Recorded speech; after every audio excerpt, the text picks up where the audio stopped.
High বন্ধুরা, তোমরা সবাই কেমন আছো? আশা করি ভালোই আছো। রমাজ কিচেন ওয়ার্ল্ডে আপনাদের সবাইকে স্বাগত। আমি দারুণ একটা রেসিপি নিয়ে চলে এসেছি, সর্ষে ইলিশ। তা আমি কিভাবে বানিয়েছি পুরো ভিডিওটা স্কিপ না করে দেখো তোমরা। এই দেখো, আমি এইভাবে দারুণ একটা রেসিপি বানিয়েছি। খেতে কিন্তু দুর্দান্ত হয়েছিল। আর আমি এতদিন ভিডিও ছাড়তে পারি নাই, তারও কারণ আছে, তোমাদেরকে সবটাই বলবো। আমি রান্না করতে করতে তোমাদের সবটাই বলবো যে আমি ভিডিও কেন ছাড়তে পারি নাই। তা আমি আজকে সর্ষে ইলিশ বানিয়েছি, সেটাই দেখাচ্ছি, তোমরা পুরোটা দেখো। আর রেসিপি যদি ভালো লাগে লাইক করো, কমেন্ট করো, আমার পাশে থেকো, সাবস্ক্রাইব করো। তা চলো আমি কিভাবে রান্নাটা করেছি তোমাদের পুরোটা দেখাচ্ছি। দেখো, আমার এখানে লাগবে কালো সর্ষে, আমি বেটে নিয়েছিলাম। তার সাথে লাগবে আমার কাঁচা মরিচ, টমেটো, আর এখানে লাগবে ইলিশ মাছ। তো আমি ইলিশ মাছগুলো কেটে ভালো করে লবণ হলদি দিয়ে মেখে রেখেছিলাম। তো চলো এই মাছটা আমি এখানে রান্না করব। আর এই সর্ষেটা আমি ভালো করে বেটে ছাঁকনি দিয়ে ছেঁকে রেখেছি। আর লাগবে তার সাথে আমার জিরের গুঁড়ো। তো চলো আমি গুঁড়ো মশলা দিয়ে একটা মশলা বানিয়ে নেব। কীভাবে বানাচ্ছি তোমরা দেখো। 2 চামচের মতো জিরে গুঁড়ো নিয়েছি। এখানে দিয়ে দেবো হলুদ গুঁড়ো, আর দিয়ে দেবো লঙ্কা গুঁড়ো। যেহেতু কাঁচা মরিচ আছে সেই জন্য আমি বেশি লঙ্কার গুঁড়ো দেবো না।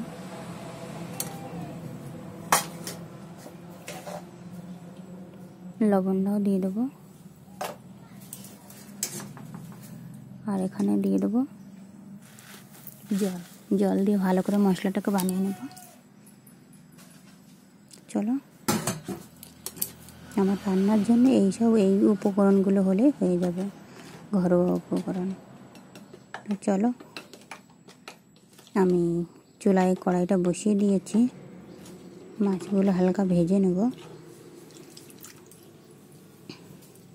তাই দেখো, আমি এইভাবে মশলাটা বানিয়েছি, কোনো বাটাবুটি ছাড়া। আর এখানে কড়াইতে আমি তেল দিয়ে দিয়েছি মাছটা ভাজার জন্য।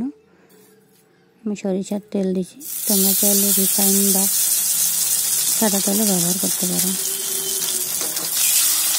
আমি মাছগুলো ভেজে নেব।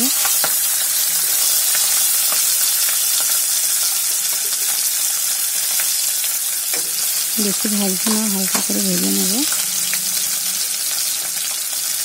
গোটা গোটাই রান্না করব। দেখো আমার ভাজা হয়ে গেছে, এখন আমি তুলে নেব। তুলে একটা প্লেটে রেখে দিই।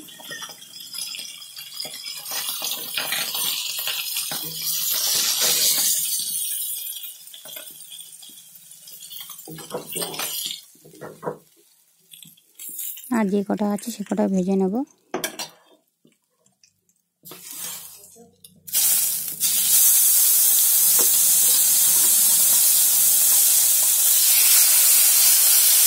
সব পিস মাছ ছিল, পুরোটাই ভেজে নিয়েছি।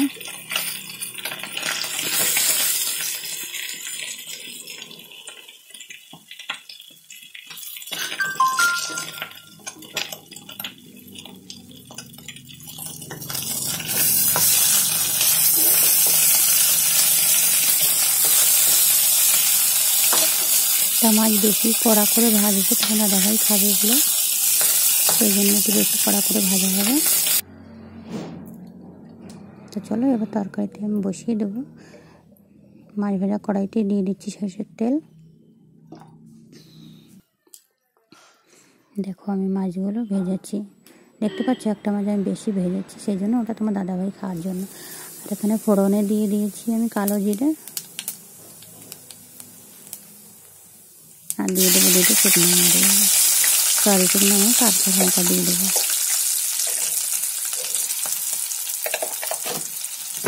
একটু লবণ দিয়ে দিয়েছি, কাঁচা লঙ্কাটা ফাটিয়ে দিয়েছি রান্না লাগে।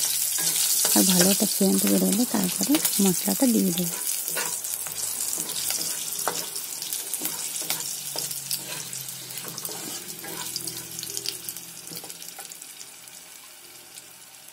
চলো, সুন্দর একটা সেন্ট হয়ে গেছে। এবার মশলাটা আমি দিয়ে দেবো।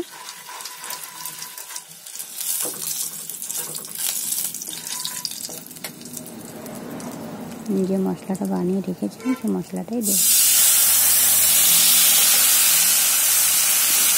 তোমরা এইভাবে একদিন করে বানিয়ে খেয়ে দেখো, দারুণ লাগে খেতে।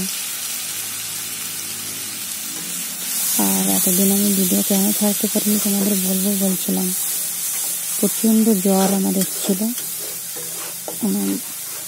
5-6 দিন আমি বিছানা থেকে উঠতেই পারি না, সেই জন্য আমি ভিডিওটা কন্টিনিউ দিতে পারি না। এখন একটু জ্বরটা ভালো হয়েছে, একটু ভালো লাগছে, সেই জন্য আমি রান্নাটা করছি, তোমাদের কাছে শেয়ার করছি।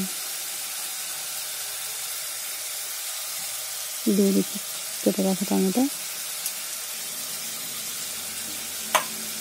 2টো টমেটো কেটে নিয়েছি।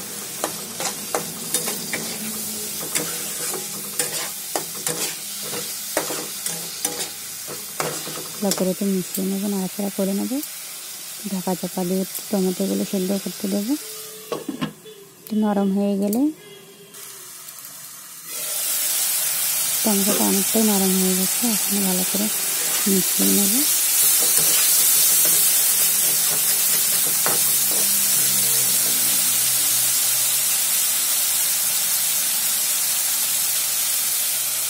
আর এখানে কালারের জন্য দিয়ে দেবো কাশ্মীরি লঙ্কার গুঁড়ো, 1 চামচের মতোই দেবো।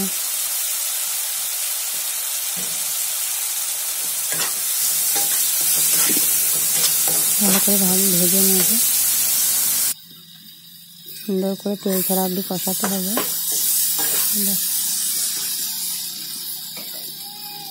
এবার আমি দিয়ে দেবো যে সরিষাটা বেটে রেখেছিলাম, এটাকে এখানে দিয়ে দেবো।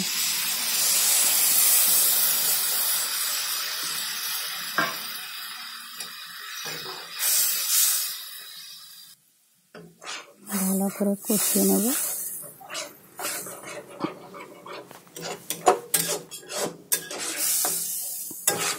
এইভাবে একদিন রান্না করে খেয়ে দেখো, দারুণ লাগবে।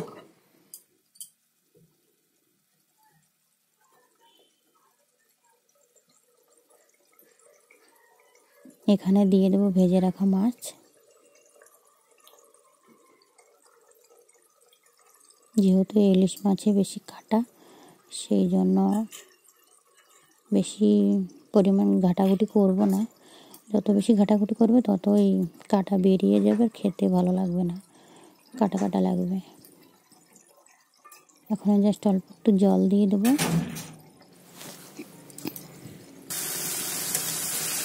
মাছগুলোকে একটু ফুট করে মশলাগুলো লাগিয়ে দিয়ে, ঠিক আছে, দেখতেও ভয় লাগে, বেশি কাটাই মাছে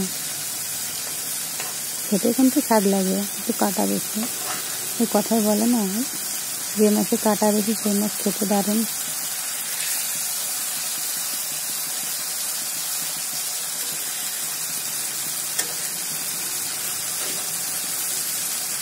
আমি এপিটে পিটে উল্টে দিয়ে ভালো করে নাড়াচাড়া করে, বেশি নাড়াচাড়া করে না, দেখছি।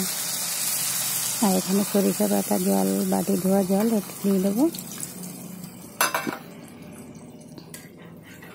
হালকা একটু নাড়িয়ে চাড়িয়ে।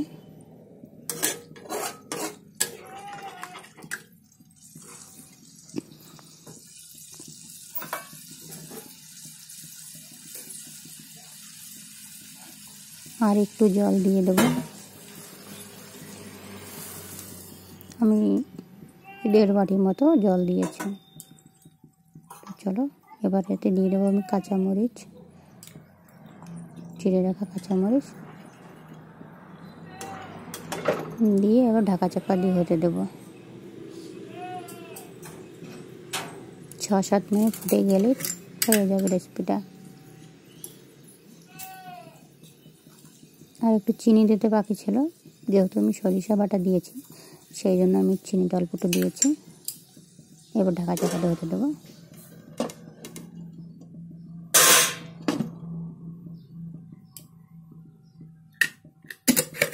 ফুটে আসলে আমার রেসিপি কমপ্লিট। দেখো,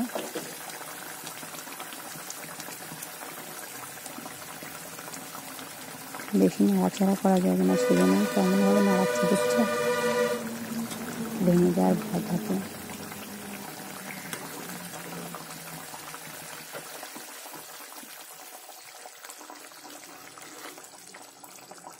হালকা হাতে নাড়িয়ে চাড়িয়ে একটু লবণটা চেক করে পরে আবার লবণ লাগলে দেবো।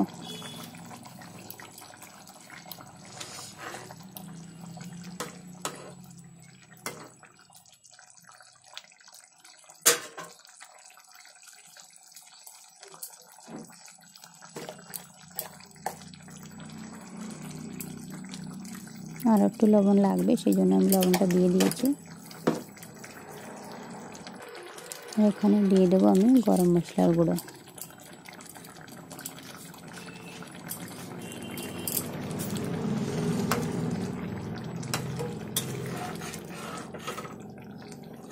দিয়ে আর একটু নাড়াচাড়া করে নিলাম।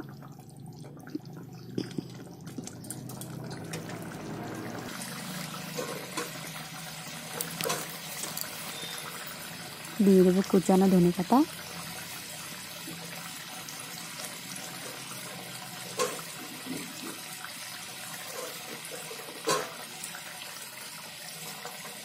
কালারটা যেমন এসেছে খেতেও কিন্তু দারুণ হয়েছিল। তো তোমাদের এখানে এই মাছ কী মাছ বলে আমাদেরকে বলো, কমেন্টে জানিও অবশ্যই। যদি ভালো লাগে তো একটা লাইক কমেন্ট শেয়ার করো, আমার চ্যানেলটিকে সাবস্ক্রাইব করো। তা আমার রেসিপি কমপ্লিট। দেখো কালারটা শুধু দেখো দারুণ হয়েছে।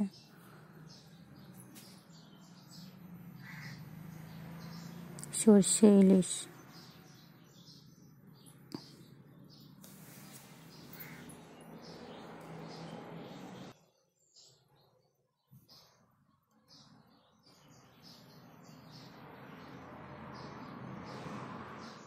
তা আজকের মতো এটুকুই, আগামীকাল নতুন একটা রেসিপি নিয়ে দেখা হবে।